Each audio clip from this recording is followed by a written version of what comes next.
Hi, my name is Ben Crew, and I'm here to tell you episode by episode that Mad Men isn't just about drinking and smoking.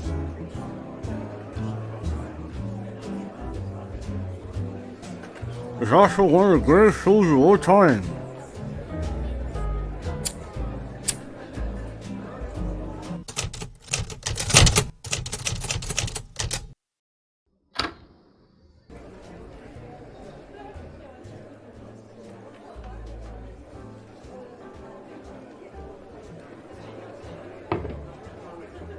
Anything else, sir?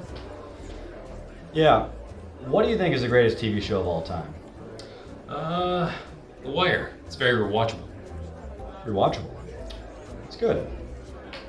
But nothing can convince you to switch to, say, My Mad Men. Never heard of it. You know, it's the 1960s set decade-spanning examination of the necessity of change throughout history. A combination of selfish, old-fashioned ideals and celebration of pioneering creatives that define the way we still think now.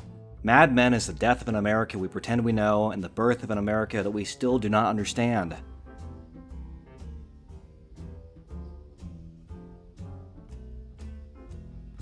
It's the show where the guy smokes a cigarette in the movie theater. It's one of my favorite memes. Yeah, I'll have to check it out. Just tell me he never cheats on his wife.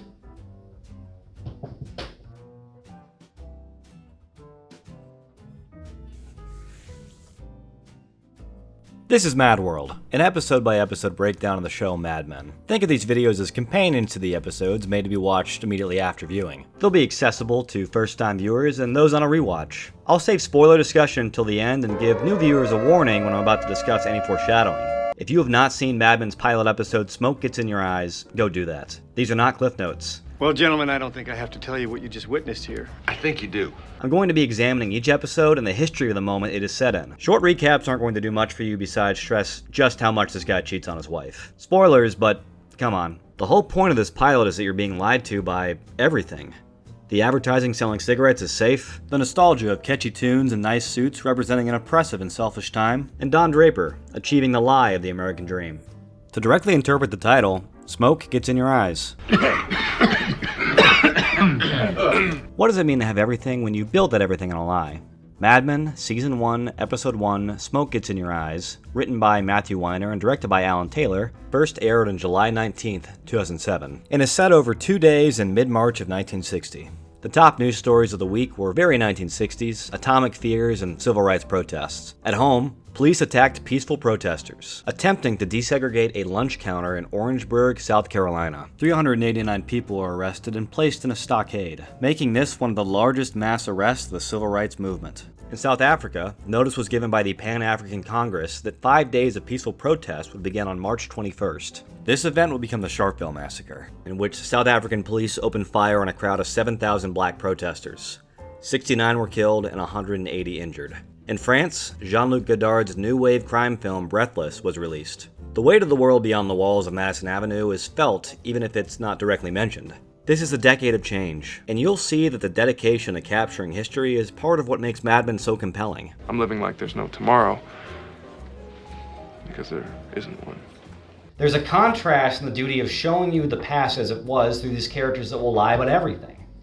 Mad Men's not a show about how Don Draper is cool and you should want to be like him. No! Okay, you should want to be like him and that you can learn from him. That's exactly what this episode does. The pilot introduces us to Don Draper, the American dream personified in an attractive and successful ad man. He's also a liar, a cheat, and hiding something unspeakable. We are provided the context of the 1960s. It's easy to look at beautiful people in old ads and say, this was a better time. It wasn't. Just read those news stories happening while Don figures out how to sell a lie. The central pitch of this episode is that Don must sell one of the greatest lies in advertising. Cigarettes are not bad for you. As we know, they are.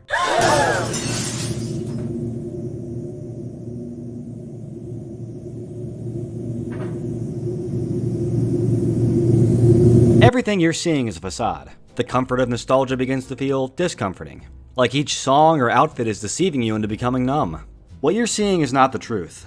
Let's go through every example. Don Draper is introduced as a bachelor, dedicated to his job above all else. He is actually a cheating husband, who only comes up with a pitch at the last minute after an episode of office naps and disrespecting his one other client. I'm not gonna let a woman talk to me like this. Don's shy new secretary Peggy is not so shy. She ends the episode by sleeping with Don Draper wannabe Pete Campbell on the night of his bachelor party. Pete cruelly asks if she's Amish just because she doesn't show much leg around the office. Don defends her. Sorry about Mr. Campbell here. He left his manners back at the fraternity house. She then pursues Don. And when Peggy is turned away, she accepts Pete instead. Peggy does this because of office manager Joan Holloway, who is introduced as a successful woman helping shy Peggy acclimate to the male-dominated business. Go home, take a paper bag, and cut some eye holes out of it. Put it over your head, get undressed, and look at yourself in the mirror. Really evaluate where your strengths and weaknesses are. But Joan ends up being an extension of that world. She schedules Peggy for a birth control appointment on her first day and assumes her only dream in life is to marry a man so she can quit this job. In the episode's most unsubtle moments, art director Salvatore Romano says, We're supposed to believe that people are living one way and secretly thinking the exact opposite? That's ridiculous. Every line from Sal is a hammer being beaten over your head that this man is a closeted homosexual in 1960. I love this place. It's hot, loud, filled with men. I know what you mean. The show does take delight in misdirection in small moments. One half of the advertising agency Sterling Cooper's namesake, Roger Sterling, asked Don if he has given any more thought to working on a presidential campaign. Consider the product. He's young, handsome, Navy hero. Who could that be? JFK! No. Honestly, it shouldn't be too difficult to convince America Dick Nixon is a winner. Roger's talking about Richard Milhouse Nixon. Who I guess is all those things. But you're obviously going to think of JFK. It's like we never know if we're getting someone's true self. Is there anything we can trust in this past? With that in mind, it comes as a shock when Don meets someone who's so bluntly who they are. Rachel Menken operates a Jewish department store, and Don initially blows off a chance at her business because he feels as if a woman is speaking not even down to him, but on the same level as him. They pitch her the revolutionary idea of, get this, coupons. Honestly, a coupon? Miss Mencken, coupons work. Don has his genius moments, but if you build an empire on his approach to business, it'll crumble. Mad Men shows the necessity of change, opening up opportunities beyond wasp males with a consistently lethal blood alcohol level is actually good. It's the future, unavoidable and necessary. Men like Don don't understand why their coupon approach doesn't work because it doesn't concern them. Don's not good at his job in this episode. Feeling frustrated by his pitch for Lucky Strike cigarettes, he complains to his mistress Midge, not because he thinks she'll have an idea, but because he just wants to distract himself with sex, and he's so tired from staying up having sex, he has to take a nap in his office, and he has traumatizing war flashbacks of some hidden further part of his life.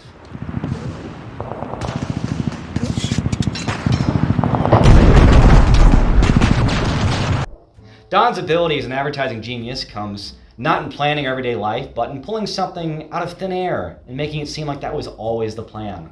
During his meeting with Lucky Strike to pitch a way their brand can stand out against the claims that cigarettes are unhealthy, Don can be seen flipping through a folder of completely empty pages. In the episode's definitive moment, he conjures the slogan, "It's toasted," only after realizing that you can lie by presenting just part of yourself. But everybody else's tobacco's toasted. No, everybody else's tobacco is poisonous. Lucky Strikes is toasted. Whatever that means. By the way, it should be noted that "It's Toasted" became the Lucky Strike slogan in 1917. Can you imagine if they were like, "Are you insane? That's been our slogan for 40 years," and Don gets fired? There's no showing that, I guess. Anyway, the episode's lying to you too, not just Don. He's a master in the art of the lie, even when he doesn't understand his own lie. A disastrous meeting in which they serve shrimp to a Jewish woman, who they thought would be a man, and then berate her for being a woman, is saved when Don takes her out to dinner that night, and he plays it off. Hard to get, and then completely devoted to her. That isn't sympathy. It's selfishness. That devotion is only in the present. I'm living like there's no tomorrow because there isn't one. Don Draper does not live for the future. He doesn't even believe in it. The great strength and flaw of his abilities as an ad man is that he lives in the moment. We sell cigarettes. until it benefits us not to. You're not meant to like him or want to be like him, but you are meant to root for him. He's the American experience with a pretty face and a lot of baggage. The foundational belief in both this country and Don Draper is that something better can come, even if we don't realize it or have been hurt too many times before. There are going to be more failures and lies, but something better can always come. The future is achieved in understanding the past. Don does not understand his past because he doesn't acknowledge that it happened. The lesson made clear by this pilot is that the past, in brutal honesty, absent of any nostalgia, is there for you to learn from, not to recreate. Can you make a better future from it, or is it going to blind you? When you think of the past, does smoke get in your eyes? Rewatches of Mad Men are always so satisfying because we know what each moment means. The 60s were a chaotic time, and the show never submits to chaos. There's a decade-long destiny. Some additional details I wanted to point out. Alison Brie had not been cast as Trudy Campbell yet, so the picture of her that we see in Pete's office is actually of series creator Matthew Weiner's mother. Additionally, it is interesting to rewatch the pilot, knowing that it was filmed in New York, while the rest of the show was filmed in California. It feels like a pilot, and that's not a bad thing, it's just noticeable. This is the first episode of Mad World, and I'm looking forward to spending the next 7 seasons with you. They're going to be 1960s history videos outside of the episode videos, and Mad World has both a Substack for written breakdowns of episodes and a Patreon that acts as a community base for Mad Men fans. Until next time, stay mad. That tag sucks. Creative, what else you guys got? Say the line, John! Until next time, stay toasted